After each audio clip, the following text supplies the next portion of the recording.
This presentation is being brought to you by the Tipton Auto Group, Brownsville's oldest continually operating automobile dealership.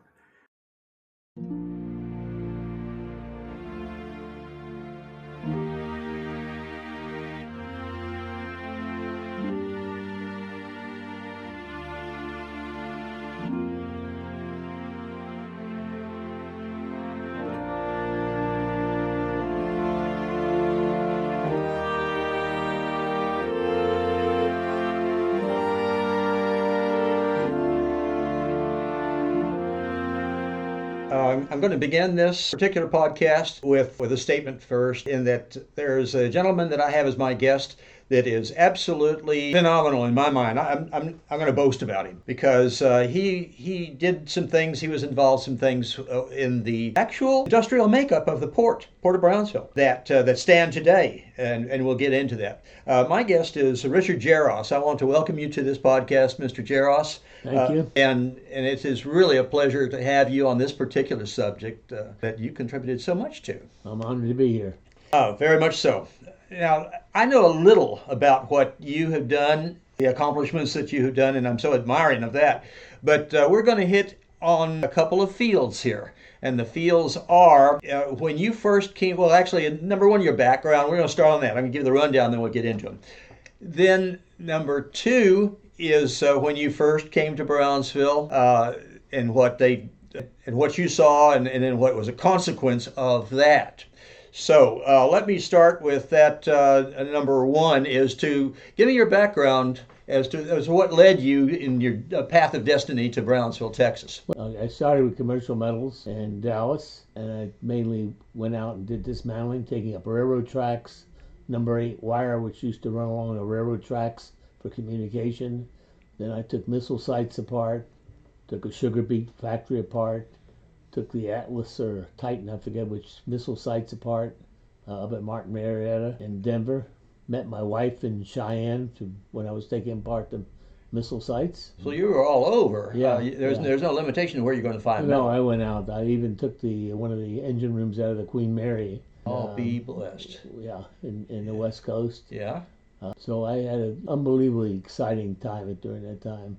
And then I went to work for Luria Brothers, which offered me a tremendous salary, and moved to Houston. Houston is your base. And they were owned by Ogden Metals, which is owned by Ogden Corporation, Avondale. Shipyards in New Orleans. Yes. And I did more dismantling around the country with them. Aye. And one of the things that they brought up, and I worked out of the Houston office, they wanted to take a position on the border here, to have scrap piled up so they wouldn't have to always go out begging to meet their quotas in Mexico. So that was what launched you in the area. But there was a weather event that kind of came into that picture. Right. Well, it started with a hurricane. Hey, 67. I was working up in Victoria taking a little refinery apart, and they called me from Houston and said the hurricane just hit down there, and if you could take some equipment down to Port Isabel. So I went down there. Of course, it looked like a bomb went off. Oh, yeah. Everything was gone. I remember. And I went and helped clean up some rubbish and billet stuff. And then I remember coming over to see the port, all the shrimp boats piled up at the end. Oh, yeah. We got pictures of that. And I just kept it in my mind. So when they told me they wanted a position down here, I says, at the same time I was reading articles about all the ships in Orange, Texas that had to be on the Louisiana border. Yeah, in Orange. Yeah. So I said, why don't we start cutting ships? Well, we're already doing that in New Jersey. Mm-hmm. So I went there to learn shipbreaking, and I went there and started on a battleship, which is not a destroyer. Yeah, and, I was overwhelmed by the size of it. I bet. And what they were cutting. This is a mothball fleet, was it? Well, it was the Navy had them cut it up. Yeah, a battleship, okay. Yeah. So I came back here, and I came down here, and I started the yard out here. Lance, the port engineer. Marshal Lance. Now, let me back up for just a second. That was a monumental move for port of Brownsville, because the industries that we had, and I remember, well, I was active at that time. The industries that we had here were, of course, ocean-going craft vessels for shipping, and then you had the shrimp boats. Had Aqua Slide and Dive or a Durobag come in yet? Yes, they were there. Okay, so the compress was out of the picture. Yeah. The two major industries were shipping and shrimp boats, and you introduced a third large element to it, which was shipbreaking. Yes. So I built the first shipbreaking yard, and we started cutting Liberty ships and destroyer escorts there. In fact, the first two ships were destroyer escorts. Absolutely. And then we went, I decided, well, this is such a good business. I'm a young guy. I'll start my own yard next door. Oh, so you broke off into Andy International. I and remember. Started my own yard. It grew very well. I cut Liberty ships and destroyer escorts and destroyers and you name it, whatever came along. Then in 1980, I believe, the government, with their wisdom, decided they would not protect our industry. They would sell the ships in the open market. Well, we're a 5,000-ton ship we were being paid to take. Yes. Or getting for $1. Yes. They were getting $500,000 for it. And then it came back again. I went off to Connecticut. Yes. And I spent 2.5, 3 years in Russia doing some work. Russia, you say? Yes. In shipbreaking? Well, yeah, I went there with the idea of cutting up nuclear subs. Oh my! Well, I just thought about that, last evening. So this came off the top of your head. You say we can apply this. I went there to cut. I actually was working at the time. I can say it now for naval intelligence. Yes. And I did a lot of other projects for them. And I went there and got into starting the scrapping industry. And of course, my project was to take care of all the scrap in all of Russia. So I had a yard in Murmansk. I had one in the Khatka out in the Far East. Yes. I had one down in Astrakhan in the Caspian Sea. I had my main office in Moscow. With that level of involvement, that must have been you top echelon so far as the government is concerned. Who did you deal with? Well, I originally met Gorbachev. Gorbachev. And then Ryzhkov, which I guess the second guy, and he signed the documents. Yeah. And my partners was Sovcomflot, which was the Ministry of Fishing. Okay. Or ships or whatever it was. Anyhow. Yes. But then I think it was 2.5 years or 3 years later, Gorbachev left. Yes. Unexpectedly, and the nice guy came in after that. Nice guy. Yeah. By what name?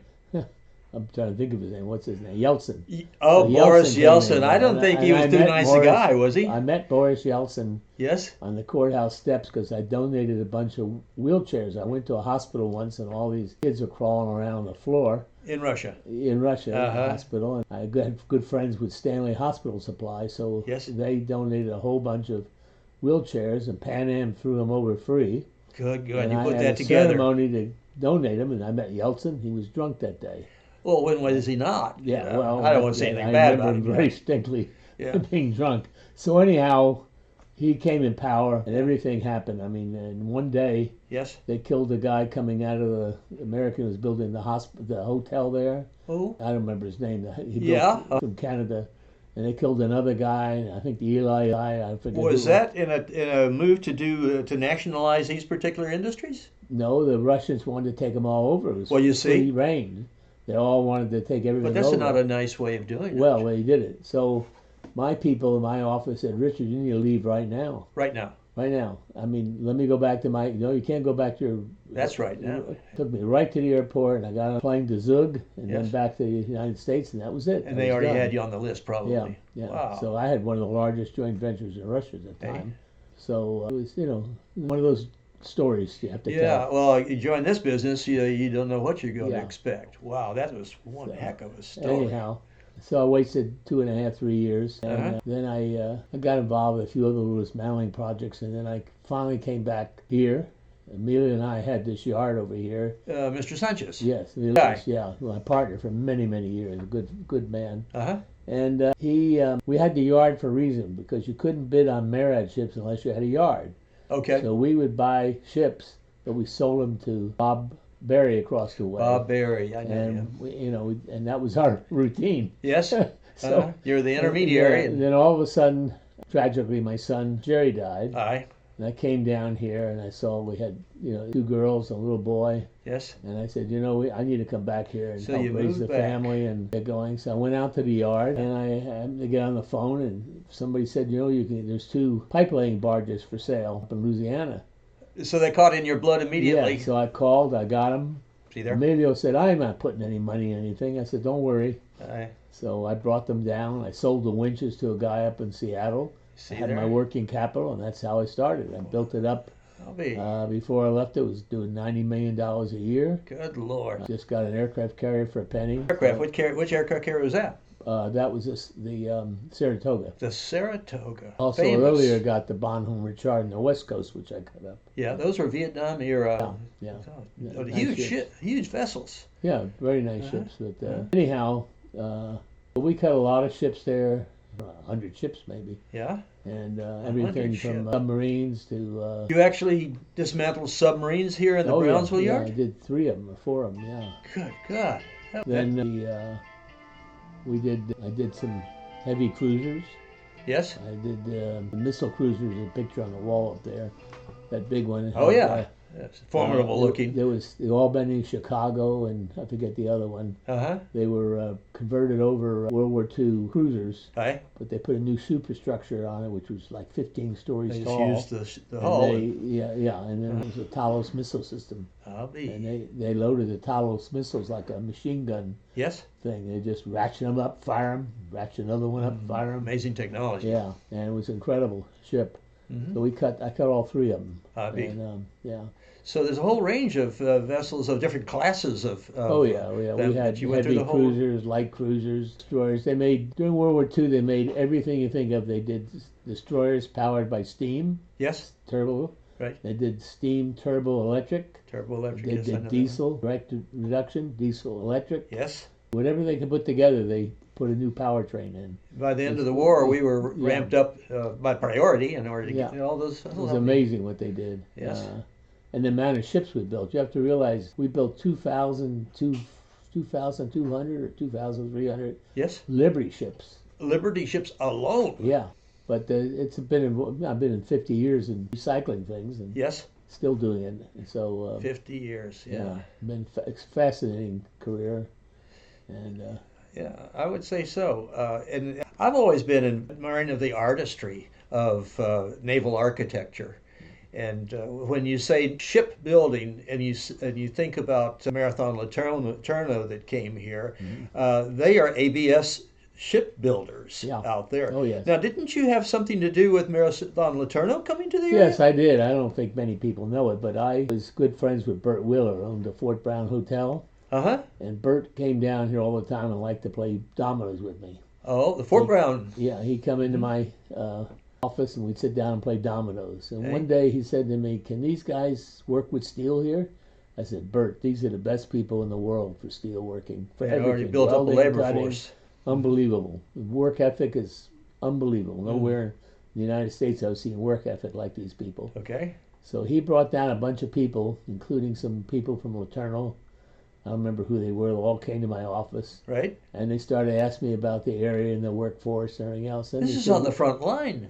Yeah, and so what land's available? I looked out the land next to me. I said, "Oh, that's available, I assume." Yes. "Oh, how much?" I said, "Listen, I don't lease the land here." Right, exactly. I took him over to see, Ursel. no, not Ursel, Cisneros, Al. Al Cineros, his office. I says, "Here, this is the guy that does the work."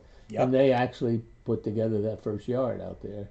From that conversation, we gained Marathon Laterno. So, all right, you think It back. might have happened without. Yeah, having no, that it could have happened like conversation, Columbus. Somebody would have but come anyhow, over in a it's- rowboat that's and how- said he did it. yeah. But here, if you go back to '67, what the landscape looked like at the port there, and then boom, whammo, now we had a ship dismantling industry. And then now, after your conversation just now, you have offshore jackups and semi-submersible manufacture right there. That's The incredible. shipbreaking industry grew like anything. I mean, it's 3 yards. They employ hundreds of people. So Yeah, It's so been a good heavy. livelihood, and we've really built a reputation around the world as being a safe and I bet. green shipbreaking I bet. compared to India or Turkey or something like that. Now, you surely made an impact when it comes to, of course, the ship dismantling, and as we spoke just now about the little conversations that developed, so much broader than that made the port what it is today.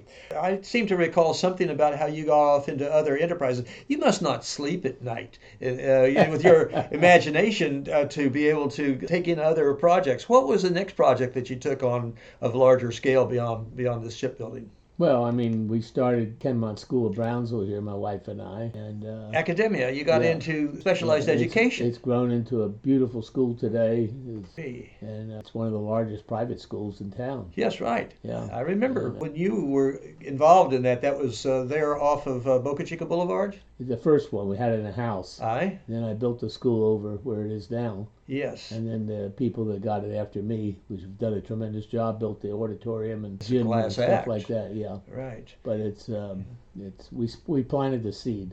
Yeah. Well, And thank it God you grew. did that, It and grew. think of how the extension of your mind to go off into that field. What else did you get into in that after that?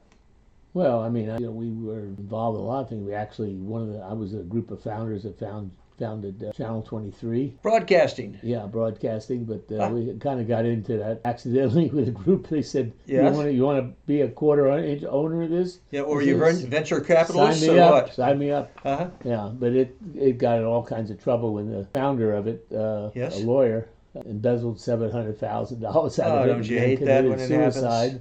So we, Yeah. So you Yeah. started with a noble project there. oh yeah, but we did a lot of good things. I helped start the Johnny Canales show there, Oh, okay. and we were working on these daytime shows. What do they call them in Spanish? Oh yeah. Uh-huh. What do they call them? Novellas. Novellas. Yeah. I never understood any Spanish at all, but Yeah. they look like good money makers. Certainly were. You get people addicted to those. Yeah. Started working on some of those. It was fun. Yeah. Yeah. It's amazing that you had the broadness of intellect, of mind, or curiosity, one way or the other, and we Yeah. came up with all of these features here that added to our commercial overall structure here in Brownsville. Should have stayed home. No, you couldn't Stay do in that. trouble. You couldn't have done that. Like I say, probably in one given night. How many of those have you gotten up at 3 o'clock in the morning and saying, "Oh my God," and you grabbed a pencil and pen and started working? Has that ever happened to you? A few times. I Yeah. bet. I bet. All right. On the subject of the vessels that you dismantled here, can you think in your minds which were the most outstanding, the ones that were really monumental structures in the shipping business? Well, every ship was important. Of course. It had a life and a personality to it. Uh-huh. The U.S. Hope Hope. was a big ship, but it had a big history to it. Yeah. And when I brought it in, some kid, I don't know his name anymore, up in, I think McGowan, Uh-huh. started a drive to save the Hope. Save And it the became, Save Yeah, the Hope. yeah, They yeah. wanted to Hope. I save kind of it. remembered that. Yeah, so I finally tracked him down, his mother. Yes. I said, I want you all to come over here and visit me. Yes. So they came down, and I put a hard hat on him and his mother, and I took him on board the Hope. Yeah. And the paint was hanging down and Oh, a mess yeah. inside. Yeah. I Yeah. said, this is why we recycle. Yes. Everything can't live forever. Some things we can save, but this ship is gone. And we want to keep its memory, with respect. But it Yeah. has to be recycled. The materials used, and I showed it all to him. Yeah. So finally, he went away. Yeah, that's good. Cut the ship But up. you used a compassionate method in order to swing him over on your Well, side. yeah, I was Yeah. sensitive that he was, he really got a movement going. Yeah. And, And in your business, you actually serve a purpose in recycling and cleaning up the nature's well, everything's product. got to be recycled. I mean, eventually, one way or the other. Yeah. They Hope Park, which is over by Yes. we started that. Oh, I okay. used to put a flagpole over there, and then Really? so we did some other things with Hope. I forget Yeah. what it is, but we made its present stay here in town. Right. Now, for people that don't know of the Hope, it was Vietnam era, and it was a hospital ship, Yes, wasn't it? you got a model of it sitting up here. A what? Yeah. Have a what? A Model of up it. there, Oh, yeah, yes, I see yeah, it. Yeah. That's Yeah. that was very much in the world news at that time. Yeah, and then there was two sister ships. We cut both of those too. Of the Hopes? Yeah, Yes. Okay. And Sanctuary, and I forget the other one. Yeah. and they were the same class, the same general Yeah, design. yeah. Okay. Now the military vessels that you had, what is the one that stands out most in your mind? Well, they all had a history. I mean, they had a Yep. life to them. And the Des Moines was a heavy cruiser A built heavy in cruiser. '45, and Uh, when they built it, they had a lot of. Usually, they don't use a lot of armor plating on a ship yes. unless it's a battleship. But I mean, how thick is the metal to begin with? Well, I It's mean, pretty thick, usually right? it's 3/4, half-inch, whatever it is. Because destroyer escort's very thin. Yeah. But the ship came in, we were testing it, and all the steel was nickel. Nickel. Armor plating. Nickel's Oh, worth oh a yeah, lot yeah. more money. Right. Uh-huh. What happened after the war? They had all this armor plating left over. Yes. Oh, They okay. used for machine gun protection and stuff like that, Right. not thick stuff. And they built that ship out of all those plates. Oh my God. So I got a bonanza of. You bet. I took the guns off that ship, Uh-huh. the 3-inch guns, and I donated them to the Lexington. The Lexington up in Yeah, they're on the Corpus. top deck. I'll be. And then when I did the Oriskany, I was getting ready to sink the Oriskany. Uh-huh. I took the airplane crane off of there, Yes. and I put that on the Lexington. So those the are ship pieces was that all it put inherited. together like it was during World War II. Yeah. You said sunk the ship, and are you referring to offshore reefs?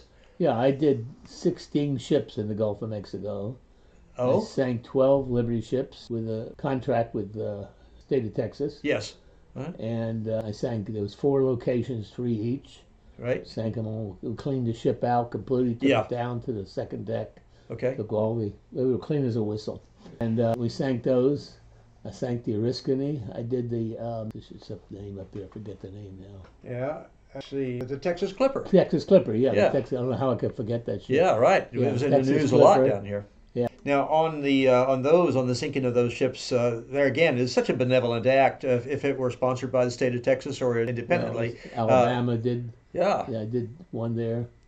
But it gives a home for the building of an artificial reef. That's right. And it's, hence you have all of the fish that spawn in that area there. Think about how good it is to nature.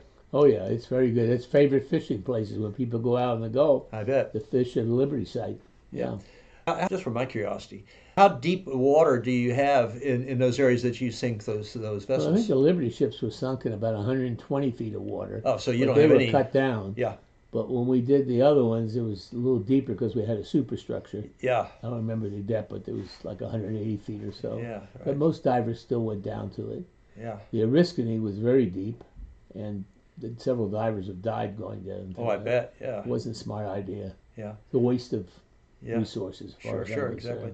Well, I dive, and a lot of my buddies have gone into these offshore sinkings and just have marveled about it. Yeah. It's just, of course, people have seen the site of the Titanic and Yeah. the robotic cinematography that they have on that. And that's the way it is. You know? Yeah. And you have this fish swimming around. It is so Oh, beautiful. there's thousands of ships on the bottom. Thousands. Yep. Yeah. Well, good cause. Yeah. All right. Well, I really appreciate your input on this. This has really hopefully given the viewing audience an insight as to what shipbreaking is all about, and the man that actually pioneered it, and the benefit it has, whether it be for offshore reef or whether it be recycling valuable metal that comes back into our industrial society. And Mr. Jaross was there. And, Pleasure talking with you. Thank you. I really appreciate your input on this, and again, let me give you just a personal word of thanks in what you've done to the Port of Brownsville. It's impactful. You just didn't leave this world without changing something, Yeah. and I really appreciate Still that. in this world, but I want to thank you for the work you're doing. Oh yeah, So, Well, it's important. I think we are the same ilk where I keep that pad of paper by my bed, and at 3 o'clock in the morning I come up with a eureka moment, you know. So That's good. there's no cure for that. Yep. All right. Well, I Thank you. hope you all gained from this. It is a fascinating subject, and every time that you go out to pass by the port there on your way to the island or whatever, think about Mr. Jaross and think about the industry that we have here and the benefit that it gives now to so many families. The employment level of those agencies out there that are dealing with shipping and the shipbreaking and fabricating gives a lot of parents the ability to send their children to college now that they wouldn't have had before. So there's a spreading benefit to all of that. And I thank you all for tuning in, and this is one of the elements of Brownsville that we can be proud of. Good day.